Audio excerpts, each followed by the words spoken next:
Hello, everyone, and welcome to The Wrap, brought to you by Michigan Medicine Headlines. I'm Dan Ellman with the Department of Communication. And I'm the illustrious Hunter Mitchell. Today, we'll recognize the importance of recognition and how it could lead to a better workplace culture and improved productivity across Michigan Medicine. Now, before we get into that, we hope you recognize all the episodes of The Wrap you may have missed, and then go back and take a listen. You can find them on iTunes, Stitcher, Google Play, or any other podcast hosting platform. You can also find any show we've recorded over the past year on the Michigan Medicine YouTube channel. With that, let's bring in someone who never misses an episode of The Wrap, Joanne Grantham, who is the Recognition Program Manager in Michigan Medicine Human Resources. Joanne, thanks so much for being here. Thank you for having me, Daniel and Hunter. Now, Joanne, March is National Recognition Month, and over the past few weeks, we've seen notes from leaders, headlines, articles, and other reminders thanking our faculty, staff, and learners for all they do here at Michigan Medicine. Why is it so important that we celebrate Recognition Month each year as an organization? So it's a national month of awareness that's dedicated to show appreciation and recognizing employees for the hard work they do to support the organization and help us achieve our mission. Michigan Medicine observes this month each year because we wouldn't be the best and exhibit the values we hold dear without the faculty, staff, and learners here keeping things running. This year especially has been kind of challenging, and it's shown that we have an awesome community that pulls together in times of adversity, and we've had to lean on each other more than ever. So this month just reminds us that we need to appreciate each other, and we each have a responsibility to create a culture of gratitude and appreciation. Awesome. Okay, so last fall, Michigan Medicine launched a new recognition site. How's that site going, and have there been any new features added since its launch? Sure, we're very excited about this new site, Hunter. We're excited how many employees have interacted with the site. It just gives an easier tool to give on-the-spot recognition. We love the social stream where people can see themselves and their colleagues recognized in a real-time basis. To date, we have had about 8,000 employees of our employees register for the site. And it's just designed to streamline some of our recognition programs and offer an easy platform to show appreciation to each other. Some of the features we love are the awards that are on the site, such as the Making a Difference Award. To date, since we launched in September, we've had over 10,000 Making a Difference awards submitted. And what we like about it, it aligns with the values. So every award, Making a Difference award given is aligned to the values.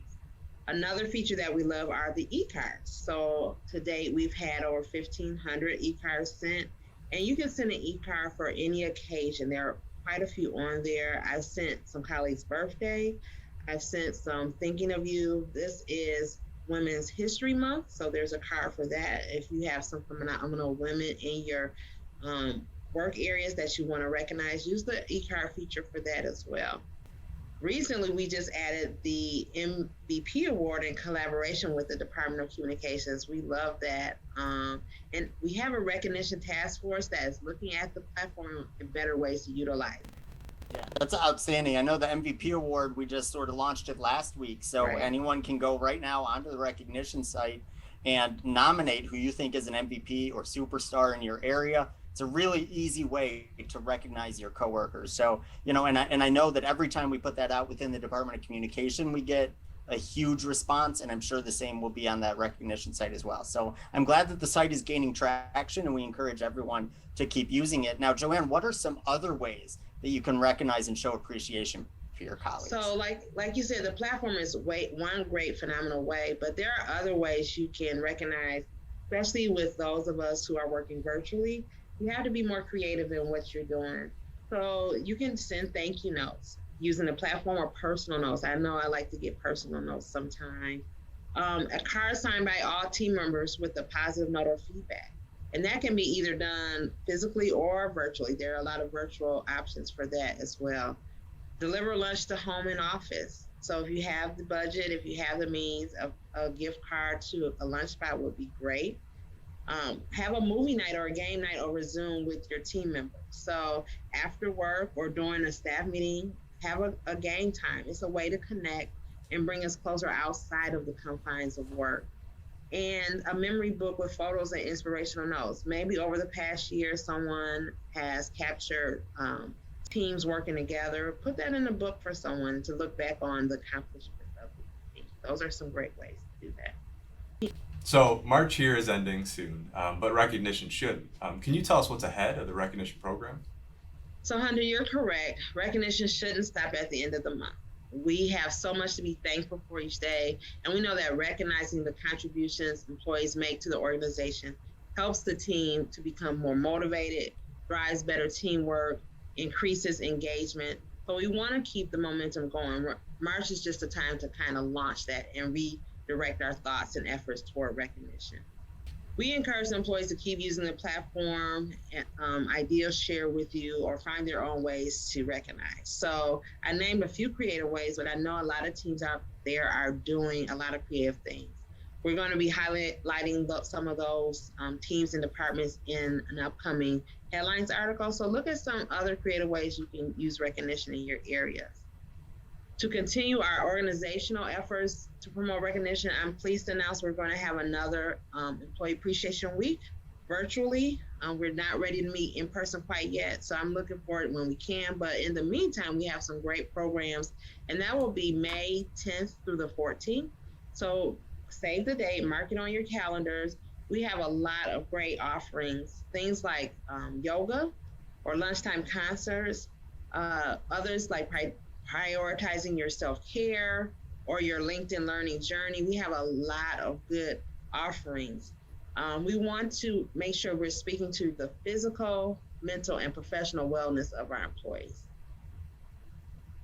Well, we're definitely looking forward to that Appreciation Week coming up in May. Thank you so much, Joanne, for sharing this information. And we're also looking forward to seeing how the recognition program continues to evolve in the months and even years ahead. Now with that, it's time for the lightning round. And Joanne, I know you're looking forward to this one. Okay. So you'll have 1 minute to answer 4 quick questions. You ready to go? I'm ready. Awesome. All right, so I have the first question. I know the last year's been rough, but what's been your favorite memory or experience with your family since the pandemic started? Just more time with family, movie nights, going on walks or rides in the car. You know, we're very limited on what we can do, but spending time with families overall. Movie night is our favorite thing. Awesome. Now, along the same lines, and like you said, you're limited in what you can do. What have you missed the most and are most looking forward to once things open up again? What I miss the most is gathering with my family. I'm a family person, so you know, I have a big family, and we haven't been able to do those gatherings. So I can't wait till we can get back to that. Awesome. If you could give a piece of advice to your younger self, what would it be? That's a good question. I know I have a minute. So I would tell my younger self to trust the process, and everything will work out in the end. It always does. All right. If you could meet just one celebrity, who would it be? Michelle Obama. I think she's very inspirational. She exhibits such grace under pressure, something I value as well. So I would love to be her. Well, thanks, Joanne, for being the real MVP here. If you want to learn more about Recognition Month, the new recognition site, or the MVP program, go to mmheadlines.org. That's mmheadlines.org. And while you're there, you can check out some other stories from this past week. For instance, there was a recap of last week's virtual match day celebration, a Q&A with UMHS President Dr. David Miller, more information on sepsis and how you can spot it and stop it, and a closer look at some of the impactful women across Michigan medicine. Find those stories and much more at mmheadlines.org. Okay, Dan, it's Recognition Month, and we shouldn't let the opportunity pass to recognize those we work with. So present company excluded, who would you say has been your biggest influence since coming to Michigan medicine? Oh man, so I can't say you or Joanne, huh? Nope. I would say, it's kind of a cop-out, but I feel like our entire internal communication team has really been remarkable, especially over the past year. The amount of communication we've been churning out, all while working remotely and keeping people safe, has been really incredible. And I think that begins at the top. I mean, my supervisor, our supervisor, Sally Liao, she's always so even-keeled, and it never gets too high, never gets too low, and just sort of, just plug away, do the work, do what's important. And I think that's been a huge influence and has helped me sort of, keep that even keel too in what we're doing every single day. Now, how about you? Who's influenced you the most since you got here to Michigan Medicine? Well, so I mean, it's so tough because I think we work, like you said, our, the internal team and the creative services team that I'm a part of. Everybody just brings so much to the table. But specifically, I'm in my manager's office right now. Joe, I got to give him a shout out. He's done so much to help me, just educate me on how everything works here, and just he's been a great influence. And same thing with Brian McCullough. On a technical level, he's taught me a ton about photos and video. And even you, Dan. I got here, we hit the ground running, and we got Emmy nominated. We didn't win, but next time. So, Yeah. and just everybody, like I said before, it's great to be in an environment where everybody has a great work ethic and has so much knowledge to bring to the table. So, Absolutely. Totally agree with everything you just said. All right, well, it's time for the weekly trivia contest. Last week, we asked listeners, when does the Vital Voices Faculty and Staff Engagement Survey end? The answer is this Friday, March 26th. Congratulations to two-time winner Brian Yu, who sent in the correct answer. Brian, a member of the Department of Communication, will be in touch shortly to help you claim your prize. Now for this week's question, here's Hunter. this week's question is, how many U of M medical students learned about their residency destination last Friday? Once again, how many U of M medical students learned about their residency destination last Friday?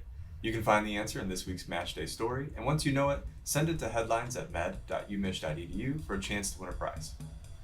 It's all the time we have for this week. Thank you so much, Joanne, for joining us, and thank you to all of our listeners and viewers for everything you do for patients, families, and each other. We'll see you next week.